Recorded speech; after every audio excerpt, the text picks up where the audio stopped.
Hi, പുതിയൊരു വീഡിയോയിലേക്ക് എല്ലാ കൂട്ടുകാർക്കും സ്വാഗതം.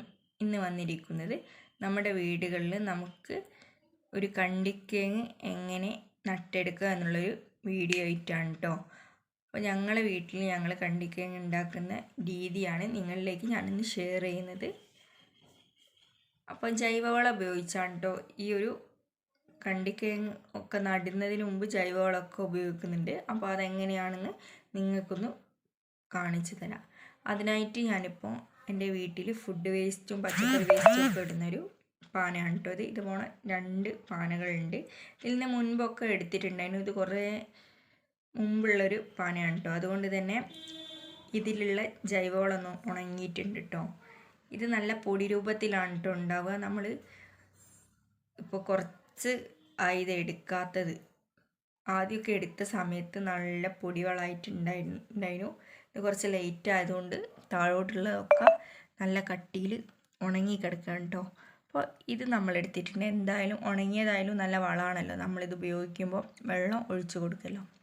അപ്പോൾ ഇത് നേരത്തെ ഉണ്ടാക്കി വെച്ച തടത്തിൻ്റെ അകത്ത് ഇട്ട് കൊടുത്തിട്ടുണ്ട് കേട്ടോ. ഇനി ഇത് ചെറുതായിട്ടൊന്ന് നനച്ച് കൊടുക്കണം. ഇത് നന്നായിട്ട് ഉണങ്ങി കിടക്കുന്നതായതുകൊണ്ട് ചെറുതായിട്ടൊന്ന് വെള്ളം കുടഞ്ഞു കൊടുക്കുന്നുണ്ട് കേട്ടോ. ഇങ്ങനെ നന്നായിട്ട് വെള്ളം കുടഞ്ഞതിന് ശേഷം നമുക്കിനി ഇതിലേക്ക് ചേർക്കുന്നത് ജൈവവളം തന്നെയാണ്. അതായത് പാക്കറ്റ് കൃഷിഭവനിൽ നിന്ന് കിട്ടിയ പാക്കറ്റാണ് കേട്ടോ പൊളിച്ച് ഇടുന്നത്.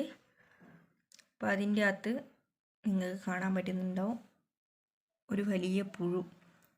നമ്മളെ ചാണകത്തിലൊക്കെ ഉണ്ടാകുന്നതായിട്ട് ആ പുഴു വാങ്ങിയ ജൈവവളത്തിൻ്റെ പാക്കറ്റിൻ്റെ അകത്തുള്ളതാണ് കേട്ടോ ഇത്. അതിനൊന്ന് പുറമേക്ക് കളയുന്നുണ്ട്.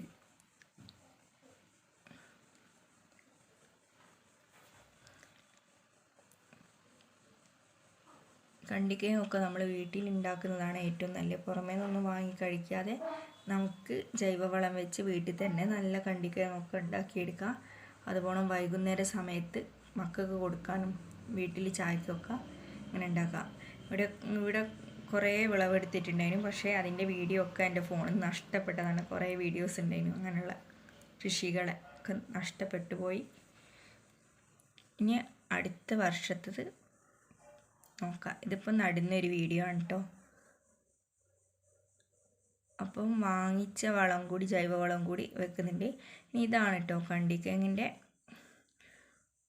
ഒരു ഭാഗമാണ് നടുന്നത്. അത് കുറച്ച് ഉണക്കപ്പുല്ല് വെച്ചതിന് ശേഷം അതിൻ്റെ മുകളിലായിട്ട് വെച്ച് കൊടുക്കുന്നുണ്ട് കേട്ടോ. ഇനി ഇതിലേക്ക് വേണ്ടത് നമുക്ക് ചവേലയാണ് കേട്ടോ. ഉണങ്ങിയ കരിയില എന്ന് പറയും. ഞങ്ങളുടെ നാട്ടിലേക്ക് ചവേല എന്നാണ് പറയുക. അപ്പോൾ ഉണങ്ങിയ പ്ലാവിൻ്റെ മാവിൻ്റെ ഒക്കെ ഇലകൾ നമുക്ക് ഇതിൻ്റെ മുകളിലായിട്ട് വെക്കാം. അപ്പം ഇങ്ങനെ മൂടുന്ന സമയത്ത് അതിൻ്റെ മുള വന്ന ഭാഗത്തേക്ക് മാത്രം നമ്മൾ മൂടി വെക്കരുത് കേട്ടോ. ബാക്കി എല്ലാ ഭാഗവും നന്നായിട്ട് കരിയില കൊണ്ട് മൂടുക. മൂടിയതിന് ശേഷം നമുക്ക് അതിൻ്റെ ചുറ്റിലും മണ്ണിട്ട് കൊടുക്കേണ്ടതുണ്ട്. ഇതിൻ്റെ ചുറ്റുള്ള മണ്ണിനെ നമുക്ക് കൊത്തി ഇതിൻ്റെ മുകളിലായിട്ട് ഇട്ട് കൊടുക്കാവുന്നതാണ്. അപ്പം നല്ല രീതിയിൽ മണ്ണിട്ട് മൂടണം കേട്ടോ. ഇത് ഈ ഒരു രീതിയിൽ നമ്മൾ മണ്ണിട്ട് മൂടിയിട്ട് നമുക്ക് നല്ല വിളവെടുപ്പ് തന്നെ ലഭിച്ചിട്ടുണ്ട്.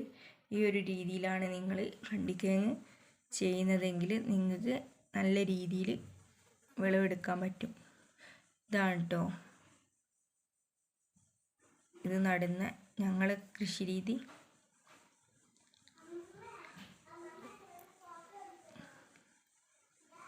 നന്നായിട്ട് ഫുള്ളായിട്ട് ആ കരിയിലിൻ്റെ മുകളിൽ കൂടെ നിങ്ങൾ മണ്ണിട്ട് മൂടണം. എന്നിട്ട് നമ്മൾ അതിൻ്റെ ഒരു മുള വന്ന ഭാഗമുണ്ട്, അത് മാത്രം പുറമേക്ക് ആക്കിയിട്ട് മാറ്റി വെക്കണം കേട്ടോ. അത് നിങ്ങൾക്ക് ഈ വീഡിയോൻ്റെ അവസാനമായിട്ട് ഞാൻ സൂം ചെയ്ത് കാണിക്കുന്നുണ്ട് കേട്ടോ. ആ മുള വന്ന ഭാഗം പുറമേക്കായിട്ട് നിൽക്കുന്നത്. അപ്പോൾ ഈ ഒരു രീതിയിൽ നന്നായിട്ട് മണ്ണിട്ട് മൂടിയിട്ടുണ്ടെങ്കിൽ നന്നായിട്ടുണ്ട് നമുക്ക് കണ്ടിക്കിഴങ്ങ് ഉണ്ടാവുന്നതാണ്. കണ്ടിക്കിഴങ്ങ് എന്നാണ് ഞങ്ങളുടെ നാട്ടിൽ പറയുന്നത്. ഇനി നിങ്ങളുടെ നാട്ടിൽ ഇതിന് വല്ല പേരുണ്ടെങ്കിൽ നിങ്ങൾ താഴെ കമൻറ്റ് ചെയ്യണേ. കണ്ടില്ലേ മുള വന്നത്? എന്നിട്ട് ഈ ഭാഗം നമ്മൾ പുറമേക്കായിട്ട് വെക്കണം. എന്നിട്ട് ചെറുതായ തോതിലൊന്നും നന്നായിട്ട് നനച്ച് കൊടുക്കുക. ഇങ്ങനെയാണ് കേട്ടോ ഈ ഒരു നടൽ രീതി. എൻ്റെ വീഡിയോ ഇഷ്ടമായ എല്ലാവരും ലൈക്കും കമൻറ്റും സബ്സ്ക്രൈബും ചെയ്യാൻ മറക്കരുത്. വേറൊരു വീഡിയോയുമായി